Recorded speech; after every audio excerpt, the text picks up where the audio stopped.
Hello, and welcome to the Anime Academy. I am your headmaster, Paolo, And I'm Zakk. and class is now in session. This week, we will be talking about one of the most thought-provoking, plot-changing, plot-twisting, all gathered up and smack dabbed into one big anime. If you couldn't already guess by this lovely description in which I have given you, we are obviously talking about Death Note. What a phenomenal psychological thriller. So, Death Note started as a manga series by Sugumi Oba and Takeshi Obata. This ran from 2003 to 2006 and was published over the course of 12 volumes. To this day, it has sold over 30 million copies, and I personally own the black edition of these novels. They are phenomenal. Um, Beyond that, I also own the light novels, which are amazing. I mean, honestly, most of my favorite series, I've gone out and bought the light novels after the fact and read them, and oh my gosh, the content that gets cut in order to take it from a light novel to a manga and then to an anime, it's ridiculous. So I thoroughly enjoy light novels. I think people need to give them more attention, just generally speaking, because there's some really, really cool content that you can get in light novels. But anyway, so the anime adaptation of Death Note ran from 2006 to 2007. It's a 37 episode run and extremely, extremely easy to swallow. It's a great anime for people who are just trying to get into it, but much like Attack on Titan, as we've discussed, it's definitely something to appreciate. Even once you're well into your anime journey, it still stands out as this incredible series.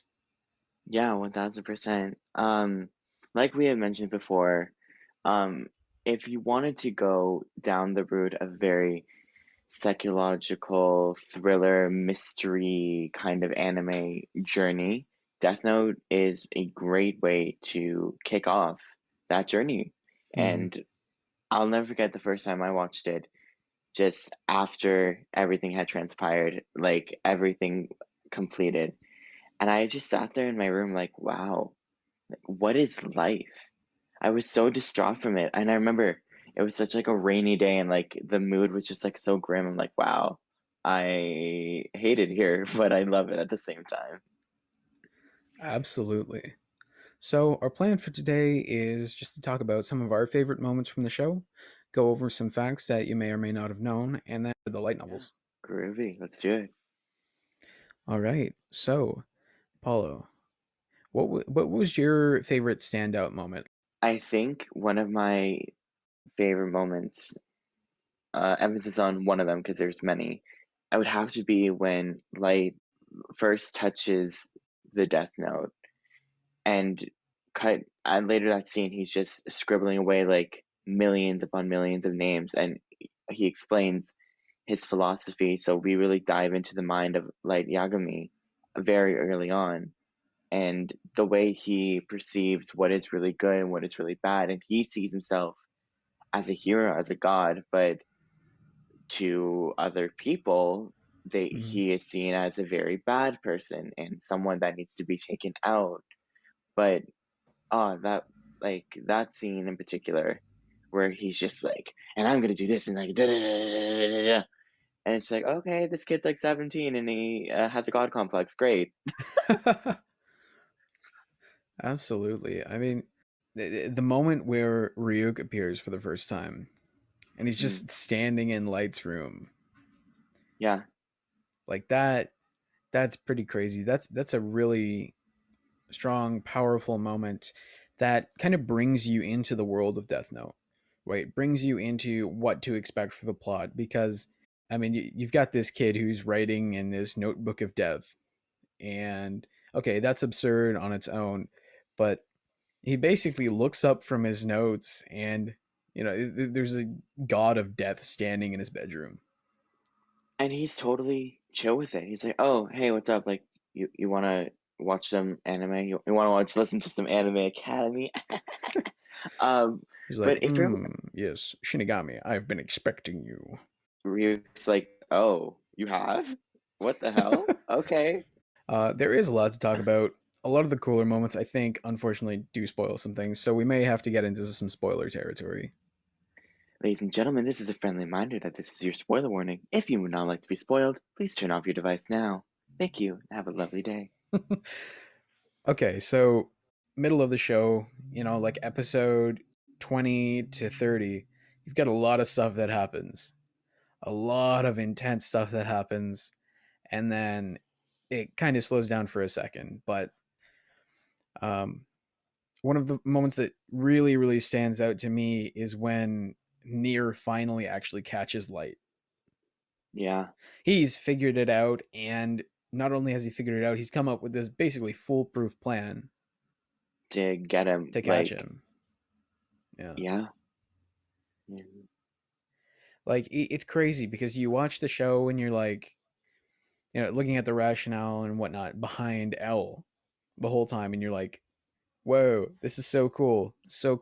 But okay, yeah, this character is written to be just have such deductive reasoning that he's basically omniscient.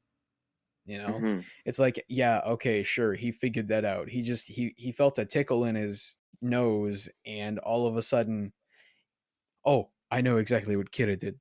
But Near is, I think, a step removed from that, and you get to see his thought process a lot more.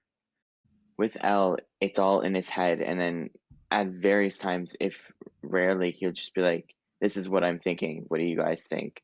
But with Nier, he's like, "Okay, so Kira did this, and this math means he has to be at this point. There's another, maybe there's another notebook, maybe there's five, maybe there's 10, maybe there's none."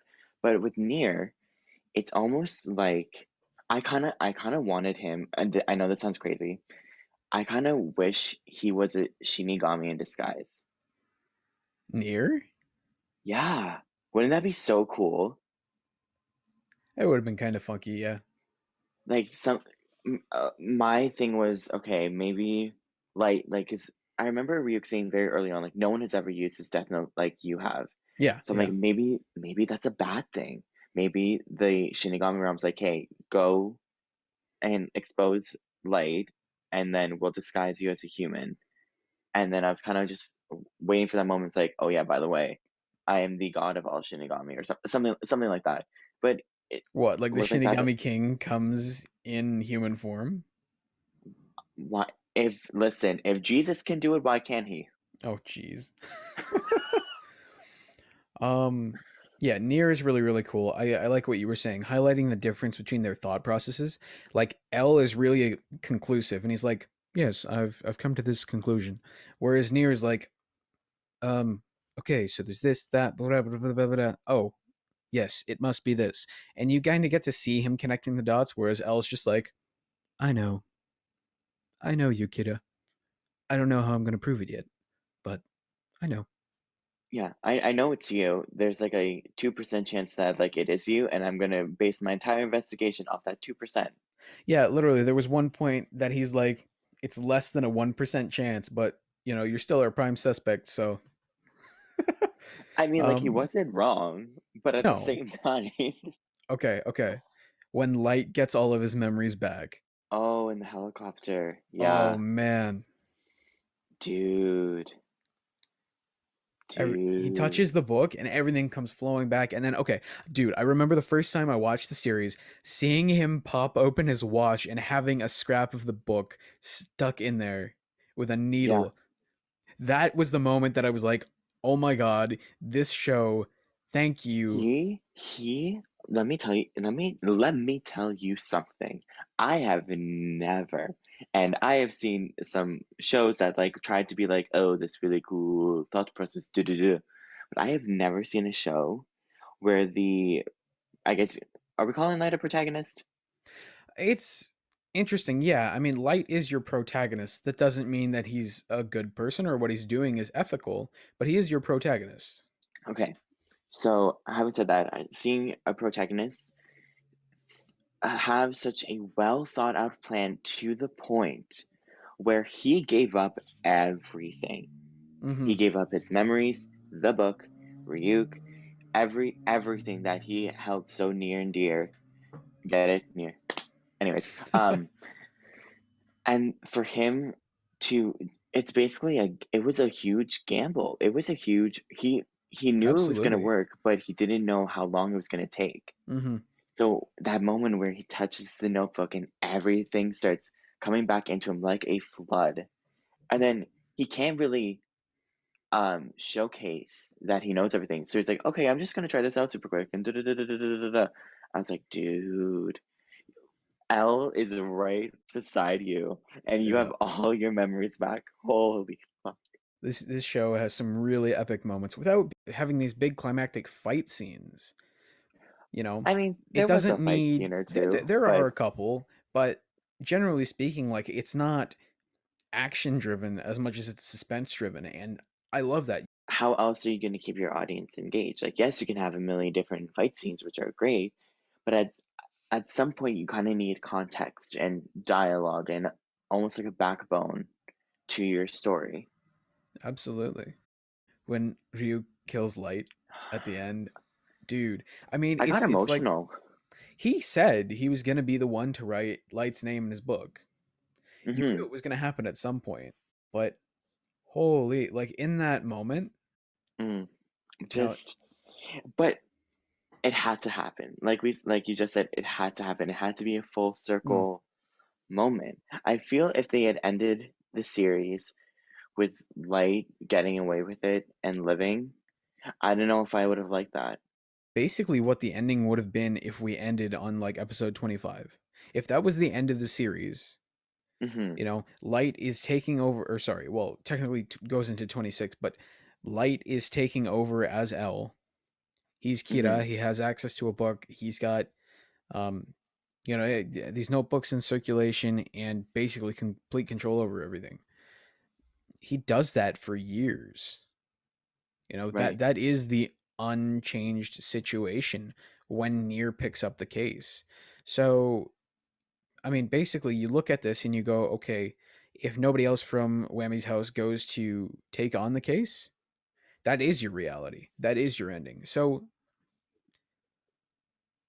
yeah, I mean, while it is really interesting to think about how the story would have changed and would it have been good, bad, I mean, there's a lot of people who don't like the whole second arc anyway. I mean, okay, let's talk about the second arc. Yes, it wasn't the first, of course. Nothing can beat the first. But you stay for the second arc just so you can see that moment of just he gets caught, the jig is up. Yeah. And I get why some fan like I enjoyed the second arc, but it's not as much as I did the first arc because the first arc a lot of things happened. We were introduced to Misa Misa and another Hmm. Shinigami. Um, with also Misa Misa and Light, they were imprisoned for like 50 days and all this crazy. I don't even know how to you would explain. Like a lot did happen, whereas like you wanted to watch the next episode.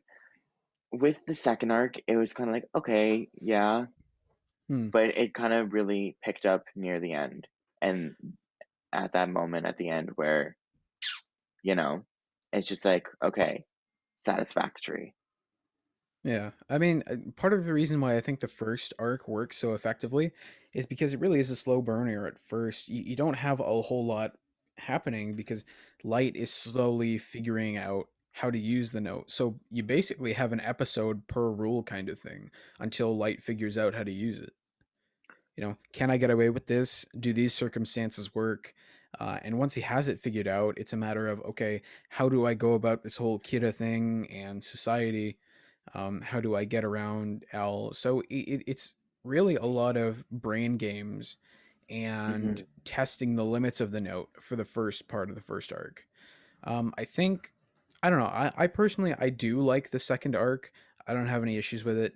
I understand why people get turned off of it. It is pretty slow. There's a whole bunch of different plots happening at the same time, and Yeah. they don't come together until the end.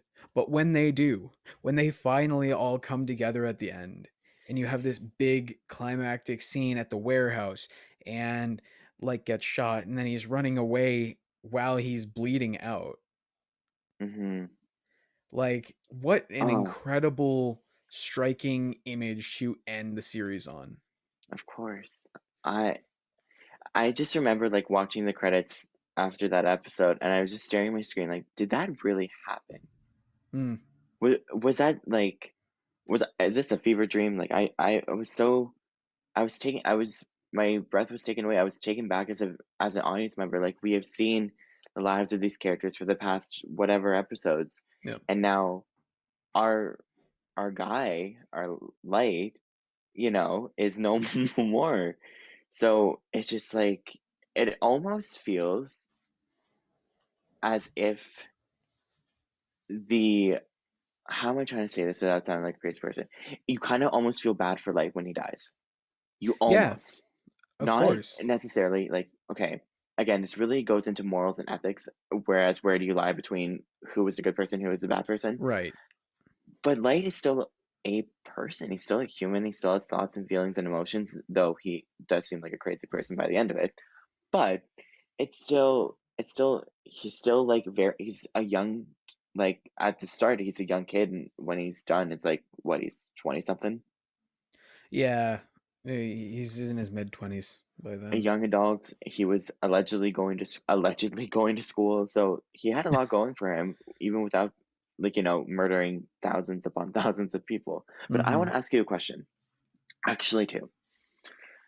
Question number one: if you had the Death Note, how would you use it and why? Second, would you get the Shinigami eyes? I absolutely would not get the Shinigami eyes. Really?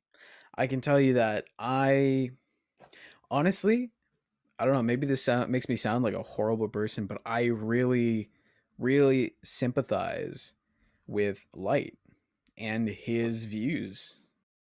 I definitely feel I would be very much so along the same lines as Light if I were to use the Death Note. But honestly, I think it would just be kind of cool to have a Shinigami friend and like have the note, but not start genocide. Yeah, fair enough, fair enough. What about you? How would you use it?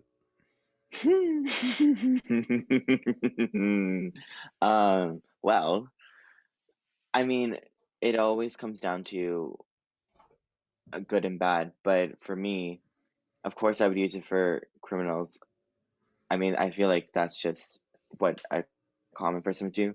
But then I would also move into like politicians who have been using their platform for not the greatest Mm, terms, and who have been very hateful and very rude and hashtag meanies. Um, so I would use it for that.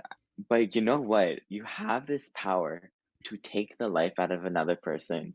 hmm. If someone tells, like, I could be walking down the street and this random person that, oh wait, I could, hold on. First of all, I would take the Shinigami eyes 1000%. Yes, it will cut my life down in half, but I can murder anyone I want if I see their face. So henceforth, someone walks down the street and they're like, "Hey kid, I don't like your hair." I'm like, "Oh really? Is that really? Do you really think that? Do you really? Is that logical for you to say that, sir?" That is a lot.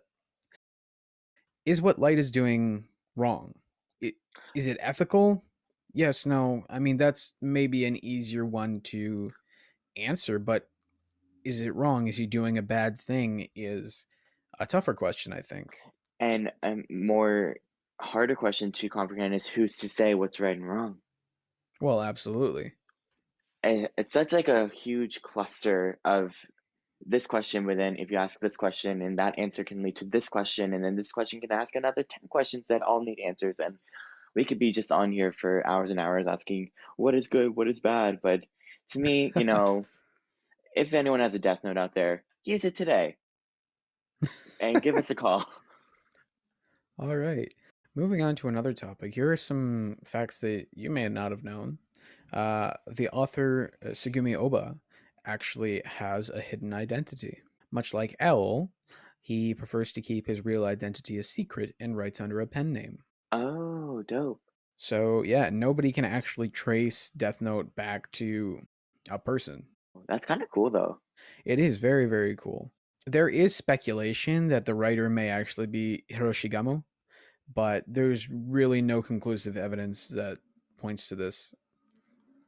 We need to hire L to figure this shit out. That said, Takeshi Obata the illustrator of the manga, never actually met the author in person.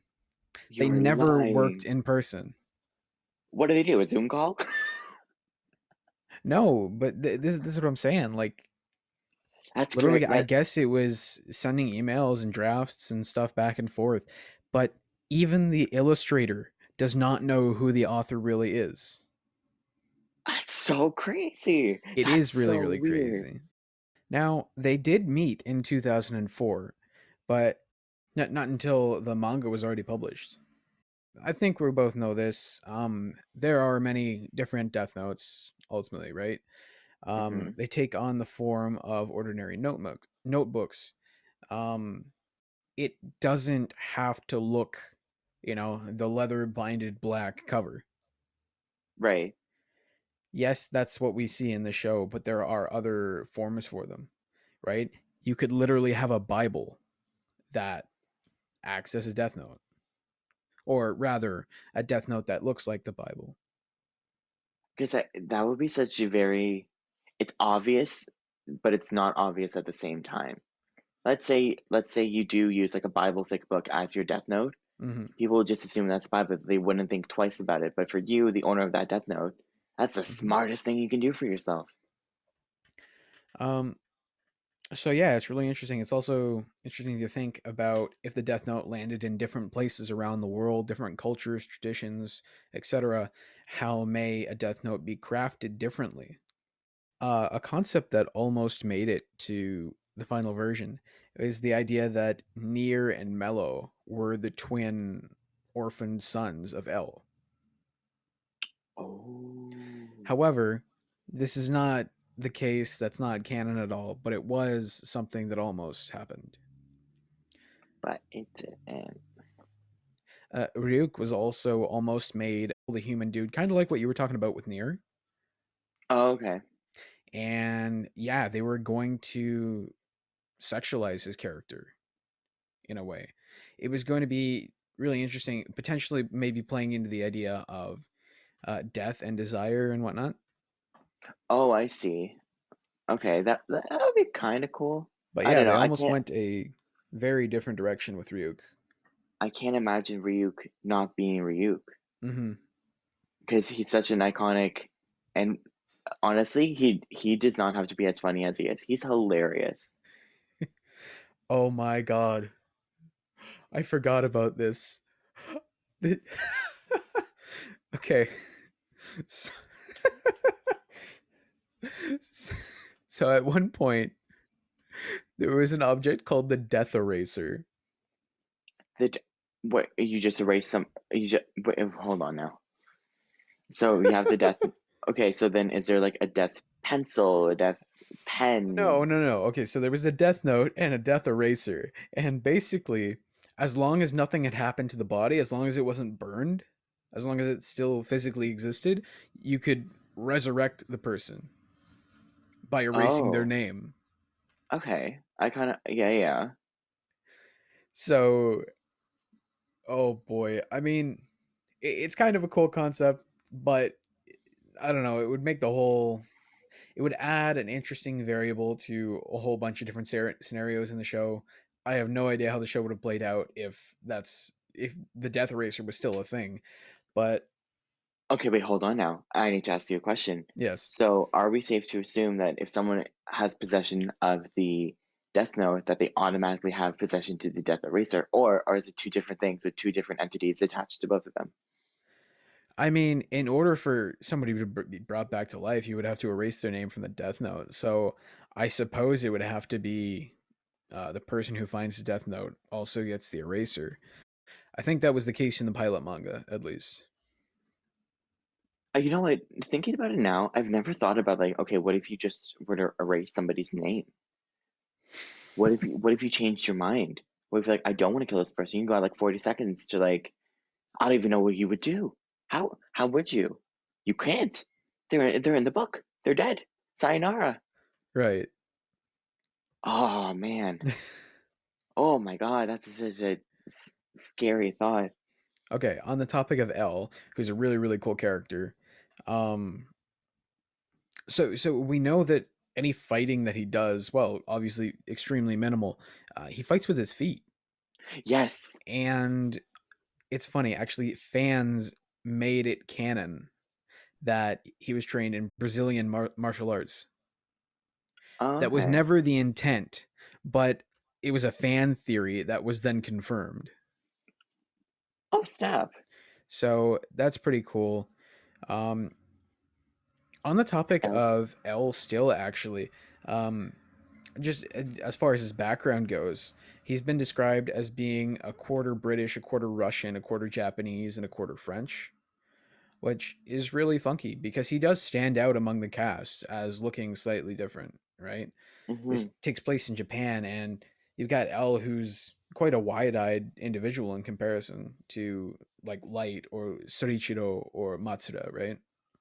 It's almost like Elle had experienced more life than everyone else did, Mm, because he didn't think like the other characters. right. He didn't really sympathize with the other characters. Maybe that's because he's been around the world and he's seen different cultures and lifestyles, and maybe that's why. I don't know. Also, I think Elle. I don't, I would love to assume that Elle.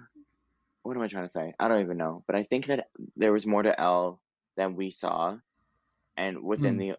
I think there was a lot of stuff they could have done with Elle in regards to really figuring out who Keto was, but I feel as if they stretched him out too thin, then I don't know if it will be executed accurately enough. I mean, this could be a whole video on its own, but there have been actual deaths linked to Death Notes in real life, You're lying. linked to the series, rather. Um, on top of that, there is actually a profound number of Death Notes that have been found in US schools, crafted by children and stuff.